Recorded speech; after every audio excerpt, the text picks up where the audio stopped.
പിന്നെ അബൂ ത്വാലിബ് ക്ഷണിച്ചിട്ടില്ല, പിന്നെ ആഘോഷങ്ങൾക്ക് കൊണ്ടുപോയിട്ടില്ല. അതാണ് ഇമാം സൈനി ദഹ്ലാൻ വിശദീകരിക്കുന്നത്. ഞാൻ പറഞ്ഞു വന്നത്, ഈമാന് കാത്തു സൂക്ഷിക്കാൻ ഏറ്റവും പ്രയാസം അനുഭവിക്കുന്ന ഒരു ഘട്ടത്തിലൂടെയാ നമ്മൾ മുന്നോട്ട് പോകുന്നത്. സമൃദ്ധി നൽകിയിട്ടും അള്ളാഹു പരീക്ഷണം നൽകും. രണ്ട് രൂപത്തിലും പരീക്ഷണം എന്ന് തന്നെയാണ് ഖുർആൻ പറഞ്ഞത്. ഫഅമ്മൽ ഇൻസാനു ഇദാ മബ്തലാഹു റബ്ബുഹു ഫഅക്രമഹു വനഅമ ഫയഖൂലു റബ്ബി അക്രമൻ. ധാരാളം സമ്പത്ത് കൊടുത്ത്, ജീവിത മാർഗങ്ങൾ കൊടുത്ത്, അവൻ ഇച്ഛിക്കുന്ന വീട് കൊടുത്ത്, ഇച്ഛിക്കുന്ന വാഹനം കൊടുത്ത്, ആഗ്രഹിക്കുന്ന ജീവിതം കൊടുത്ത് അല്ലാഹു തആല ഒരു മനുഷ്യനെ പരീക്ഷിക്കാനാണ് ഖുർആൻ പറഞ്ഞത്. അല്ലാഹു പറഞ്ഞത് ഫഅമ്മൽ ഇൻസാനു ഇദാ മബ്തലാഹു റബ്ബുഹു ഫഅക്രമഹു വനഅമ. സുഖങ്ങളുടെ വിവിധ സൗകര്യങ്ങൾ അല്ലാഹു തആല കൊടുത്തു. അപ്പൊ എന്താ മനുഷ്യന്റെ മറുപടി? ഫയഖൂലു റബ്ബി അക്രമൻ. മനുഷ്യൻ പറയും, എന്റെ റബ്ബ് എന്നെ വല്ലാതെ ആദരിച്ചു, എന്നെ വല്ലാതെ ബഹുമാനിച്ചു. എന്തിനാ അതൊക്കെ തന്നതെന്നറിയോ? ഇതിനെപ്പറ്റിയൊക്കെ ചോദിക്കാനുണ്ട്. സൗകര്യങ്ങളും സംവിധാനങ്ങളൊക്കെ കൊണ്ടൊക്കെ എനിക്ക് പലതും ചെയ്യാൻ കഴിഞ്ഞില്ല എന്നാണോന്നോ പറയുന്നത്? എല്ലാ സൗകര്യങ്ങളും അല്ലാഹു തആല നൽകി, സംവിധാനങ്ങളൊക്കെ നൽകിയിട്ട് ഉള്ള ഒരു നബി ഉണ്ടായിരുന്നു, നബിയുല്ലാഹി സുലൈമാൻ അലൈഹിസ്സലാം. നമ്മളെയും സുലൈമാൻ നബി അലൈഹിസ്സലാമിനെയും അല്ലാഹു തആല ഇങ്ങനെ നേർക്ക് നേരെ നിർത്തും. സുലൈമാൻ നബി അലൈഹി സ്വലാം ചോദിക്കും, നിങ്ങൾക്ക് എന്തൊക്കെ തന്നു? എനിക്ക് രാജാധികാരം തന്നു, ഇഷ്ടം പോലെ സമ്പത്ത് തന്നു, തന്നില്ലേ? ശൈത്താന്മാരെ കീഴ്പ്പെടുത്തി തന്നു, കാറ്റ് എനിക്ക് വാഹനമാക്കി തന്നു. എത്ര വലിയ സൗകര്യമാണ്! ഇന്ധനം പോലും നടക്കണ്ട, കാറ്റ് എനിക്ക് വാഹനമാക്കി തന്നു. ഉദ്ദേശിക്കുന്ന സമയത്ത് കയറുക, അതന്നെ എത്ര സ്പീഡാണ്! ഖുദുവുഹാ ശഹ്റുൻ വറവാഹുഹാ ശഹ്ർ. രാവിലെ മുതൽ വൈകുന്നേരം വരെ അത് പോകുന്നത് ഒരു മാസത്തെ വൈദൂരത്തേക്കാണ്. വൈകുന്നേരം മുതൽ രാവിലെ വരെ ഒരു മാസത്തെ ദൂരത്തേക്ക് പോകും. ഏതാണ് അങ്ങനത്തെ വാഹനം ഉള്ളത്? വലിയ വാഹനല്ലേ അല്ലാഹു തആല കൊടുത്തത്. ഈ സൗകര്യങ്ങളൊക്കെ കിട്ടിയിട്ട് സുലൈമാൻ നബി അലൈഹി സ്വലാമിനോട് അല്ലാഹു തആല ചോദിക്കും, നിങ്ങൾക്ക് എന്തെങ്കിലും ശുക്ർ മുടങ്ങിയോ? ഇല്ല അല്ലാഹ്, ഒന്നും മുടങ്ങിയിട്ടില്ല. എല്ലാ നിലക്കും നിനക്ക് ഞാൻ ശുക്ർ ചെയ്തിട്ടുണ്ട്. സമ്പത്തൊരൽപ്പം നിനക്ക് കൂട്ടി തന്നു. ഉപ്പാന്റെ കാലത്ത് നീ ഒരു ഫക്കീറാണ്. കുറച്ചു കഴിഞ്ഞ് നീ അല്പം ഒന്ന് ഉയർന്നു പോയപ്പോൾ നിനക്ക് സമ്പത്ത് തന്നപ്പതിൽ ആദ്യത്തെ ബാധ്യത സക്കാത്തായിരുന്നു. കൊടുക്കാൻ നിന്റെ മനസ്സിൽ വല്ലാത്തൊരു പിശുക്കും മടിയും. പിന്നെ കഴിഞ്ഞപ്പോ നിനക്ക് ബാധ്യത വന്നു. ഹജ്ജ് എന്നൊരു ബാധ്യത, ഉംറ എന്നൊരു ബാധ്യത, ഉളുഹിയത്ത് എന്നൊരു ശ്രേഷ്ഠമായ കർമ്മം, കുടുംബത്തിലെ പാവങ്ങൾക്ക് ചെയ്യാനുള്ള സൗകര്യം ഒക്കെ അല്ലാഹു നിനക്ക് തന്നു. പക്ഷേ നിന്റെ മനസ്സിലുള്ള പേടി നന്മക്ക് നിന്നെ മുന്നോട്ട് കുതിപ്പിച്ചില്ല.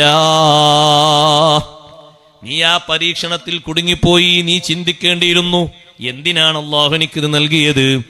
എന്തിനാണ് അല്ലാഹു ഈ സൗകര്യം എനിക്ക് നൽകിയത്? എന്റെ ഉപ്പയോടുകൂടെ ഞാൻ ജീവിക്കുന്ന കാലത്ത് എന്റെ വരുമാനത്തിന്റെ അളവ് എത്രയാണ്? എന്റെ ജീവിതത്തിന്റെ മാർഗം എങ്ങനെയായിരുന്നു? ഇപ്പൊ എനിക്ക് 3 മക്കളെ അല്ലാഹു തആല തന്നു. അവരിലൂടെയും സമ്പത്ത് തന്നു. എനിക്കും അല്ലാഹു തആല സമ്പത്ത് തന്നു. വാർഷിക വരുമാനമായിട്ട് കിട്ടുന്നത് ചെറിയ കണക്കൊക്കെ പറയട്ടെ, വലിയ കണക്ക് നിങ്ങൾ കൂട്ടിക്കോളൂ. 3 ലക്ഷവും 4 ലക്ഷവും 5 ലക്ഷവും ഒക്കെ കിട്ടുമ്പോഴും ഏതെങ്കിലും ഒരു ചെറിയ സ്കോളർഷിപ്പ് കിട്ടുമെന്ന് കണ്ടാൽ നമ്മളെല്ലാവരും അവിടെ ഫക്കീറായി പോകുന്നു, അല്ലേ?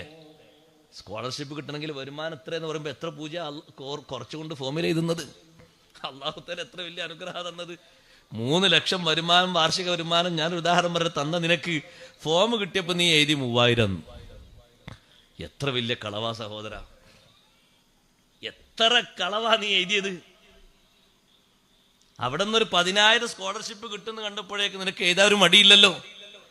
അല്ലാഹു തആല ഈ തന്നതൊക്കെ നീ മറന്നില്ലേ? സുലൈമാൻ നബി അലൈഹിസ്സലാമിന്റെ മുന്നിൽ ബിൽഖീസ് രാജ്ഞിയുടെ കൊട്ടാരം കൊണ്ടുവന്ന് നിർത്തിയപ്പോഴും സുലൈമാൻ നബി അലൈഹിസ്സലാം അല്ലാഹുവിനോട് പറയുന്നത്, ഹാദാ മിൻ ഫളി റബ്ബി ലിയബ്ലുവനി അഷ്കുറു അം അക്ഫുർ. അല്ലാഹു എനിക്ക് ചെയ്തെന്ന ഔദാര്യങ്ങളിൽപ്പെട്ട ഒന്നാണിത്. എന്നെ പരീക്ഷിക്കാനാണ്, പരിശോധിക്കാനാണ് അല്ലാഹു ഇത് തന്നത്. ഞാൻ നന്ദി ചെയ്യുന്നുണ്ടോ, നന്ദി കേട് കാണിക്കുന്നുണ്ടോ? ഏറ്റവും വലിയ നന്ദിയല്ലേ സുലൈമാൻ നബി അലൈഹിസ്സലാം കാണിച്ചത്? ആ കൊട്ടാരത്തിൽ ഇരുന്നിട്ട് ജനങ്ങൾക്ക് വിധി നടത്തിരുന്ന രാജ്ഞി ഇങ്ങോട്ട് കയറി വന്നപ്പോ 1-2 ചോദ്യങ്ങൾ ചോദിക്കുമ്പോഴേക്ക് രാജ്ഞി പറഞ്ഞില്ലേ, വഅസ്ലംതു മഅ സുലൈമാന ലില്ലാഹി വൽഹംദുലില്ലാഹി റബ്ബിൽ ആലമീൻ. സുലൈമാൻ നബി അലൈഹിസ്സലാമിന്റെ കൂടെ ഞാനും അള്ളാഹുവിനെ അനുസരിക്കുന്ന മുസ്ലിമായി മാറിയിരിക്കുന്നു. സഹോദരങ്ങളെ, അല്ലാഹു തആല കൊടുത്തൊരു പരീക്ഷണം, ഒരു ബഹുമാനം, അള്ളാഹുവിന്റെ പൊരുത്തത്തിലായി നന്മയിലായി നന്ദി ബോധത്തോടെ സുലൈമാൻ നബി അലൈഹിസ്സലാം നിർവഹിക്കുന്ന കാര്യം ഇങ്ങനെയാണ്. ആ സുലൈമാൻ നബി അലൈഹിസ്സലാമിന് എത്ര ചെറിയ വലിയ നിഅമത്തുകൾ അല്ലാഹു തആല നൽകിയാലും സുലൈമാൻ നബി അലൈഹിസ്സലാം ഒന്നും മറക്കുന്നില്ല. രാജ്ഞിയുടെ അടുത്തേക്ക് കത്ത് എഴുതുമ്പോഴും സുലൈമാൻ നബി അലൈഹിസ്സലാം എഴുതാൻ മറന്നോ? ഇന്നഹു മിൻ സുലൈമാന വ ഇന്നഹു ബിസ്മില്ലാഹിർ റഹ്മാനിർ റഹീം. അള്ളാഹുവിന്റെ കഴിവ് കൊണ്ടാണ് ഞാനിത് എഴുതുന്നത്, അള്ളാഹുവിന്റെ ഉത്തരവ് കൊണ്ടാണ് ഞാൻ നിങ്ങളോട് ഉത്തരവിടുന്നത്. അതേ, ചെറിയൊരു ഉറുമ്പിനെ പോലും നോവിക്കാതെ ഉറുമ്പിന്റെ സംസാരം കേട്ടപ്പോൾ, ഉറുമ്പ് സംസാരിക്കുന്ന ഭാഷ കേട്ടപ്പോൾ ഒരു ചെറിയ രൂപത്തിലും എനിക്ക് അല്ലാഹ് എന്ന ബഹുമാനം എന്ന് കാണിക്കാതെ കൂടെയുള്ള ആളുകളോട് പറഞ്ഞില്ലേ, അല്ലാഹു തആല എനിക്ക് ഈ ബഹുമാനങ്ങളൊക്കെ തന്നത് ചെയ്യുന്നുണ്ടോ എന്ന് പരിശോധിക്കാനാണ്. ഉടനെ നടത്തിയ ദുആ, റബ്ബി ഔസിനി അൻ അശ്കുറ നിഅമതകല്ലതി അൻഅംത അലയ്യ വഅലാ വാലിദയ്യ വഅൻ അഅമല സാലിഹൻ തർല്ലാഹു വഅദ്ഖിൽനി ബിറഹ്മതിക ഫീ ഇബാദിക സ്വാലിഹീൻ. അല്ലാഹുവേ, എനിക്ക് നീ തന്ന അനുഗ്രഹങ്ങളിൽ നിനക്ക് ശുക്ർ ചെയ്യാനുള്ള അവസരങ്ങൾ നീ തരണേ അല്ലാ. ഉറുമ്പിന്റെ സംസാരം കേട്ട് മഹാനവകൾ ചിരിച്ചുകൊണ്ട് അള്ളാഹുവിലേക്ക് നടത്തുന്നൊരു ദുആയാണത്. എത്ര ചെറിയ വലിയ സ്ഥാനങ്ങൾ അള്ളാഹു നൽകിയാലും അതൊക്കെ അവർ ഉപയോഗിച്ചത് ശുക്രിന് വേണ്ടിയാണ്. ഞാൻ പറഞ്ഞു വന്നത്, ചെറിയൊരു ഉയർച്ച തന്നിട്ടും അള്ളാഹു പരിശോധിക്കും, ചെറിയൊരു വളർച്ച തന്നിട്ടും അള്ളാഹു തആല പരിശോധിക്കും. നല്ല പരീക്ഷണം അള്ളാഹു തരും, സുഖങ്ങൾ തന്നിട്ട്. പിന്നെ അസുഖം വരുന്ന സമയത്ത്, വിലയിരുത്തി നോക്കുന്ന സമയത്ത്,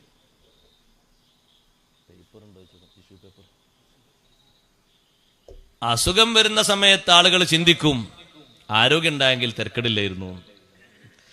പക്ഷെ ഇതുവരെയുള്ള ആരോഗ്യകാലത്തെ പറ്റി ചിന്തിക്കണം. അതെന്ത് ചെയ്തു? നമ്മൾ എന്താണ് ആരോഗ്യകാലം ചെയ്തത്? അല്ലാഹു തആല പരീക്ഷണത്തിനാണ് അല്ലാഹു അത് നൽകുന്നത്. അല്ലാഹുവിന് ശുക്ർ ചെയ്യാനുള്ള പരീക്ഷണം. ആ ആരോഗ്യം കൊണ്ട് എന്തെല്ലാം ശുക്ർ ചെയ്യാൻ പറ്റും നിനക്ക്? വ്യക്തിപരമായും സാമൂഹ്യപരമായും അല്ലാഹുവിന് തഖ്വ ചെയ്യാൻ പറ്റുന്ന ഒരുപാട് കാര്യങ്ങളുണ്ട്. അതൊക്കെ നീ ചെയ്യണം, നമ്മൾ ചെയ്യണം, ഓരോരുത്തരും ചെയ്യണം.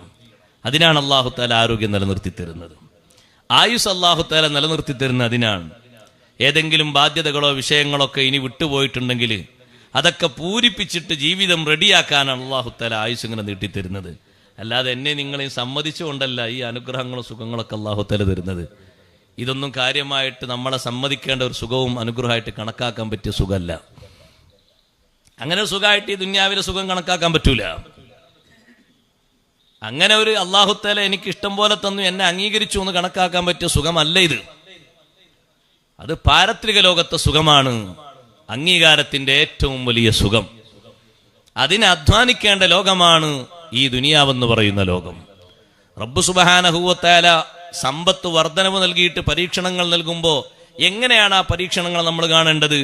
ബഹുമാനപ്പെട്ട ഖലീലുല്ലാഹി ഇബ്രാഹിം അലൈഹിസ്സലാത്തു വസ്സലാമിനെ അല്ലാഹു തആല പരീക്ഷിച്ചപ്പോൾ ഇബ്രാഹിം